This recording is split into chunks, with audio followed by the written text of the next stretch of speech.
ভারত সরকারের কাছে প্রচুর টাকা, কিন্তু কোনোদিন কি এমন হয়েছে যে আপনি লাখ লাখ টাকা লোন নিয়েছেন অথচ সেই লোন মুকুব করে দেওয়া হয়েছে? হ্যাঁ হয়েছে, কিন্তু সাধারণ মানুষের ক্ষেত্রে নয়, বড় বড় প্রাইভেট কোম্পানিগুলির ক্ষেত্রে। 2014 থেকে 2025-এর মধ্যে প্রায় 16 লক্ষ কোটি টাকার লোন ভারত সরকার মুকুব করেছে এই বড় বড় কোম্পানিগুলির। আর এই অ্যামাউন্টটা পশ্চিমবঙ্গের প্রায় 1 বছরের জিডিপির সমান।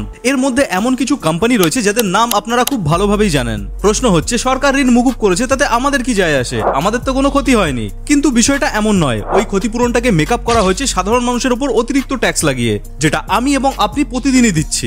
যেমন জিএসটি আসার আগে রেস্টুরেন্টের খাবার, online OTT platforms, online app cab, real estate এবং flat booking service, online travel booking service, এরকম আরো বহু ক্ষেত্রে ট্যাক্স দিতে হতো না। কিন্তু জিএসটি আসার পর এই সব ক্ষেত্রেই কোথাও বা 18%, কোথাও বা 12%, আবার কোথাও বা 5%-এর ট্যাক্স লাগানো হয়েছে।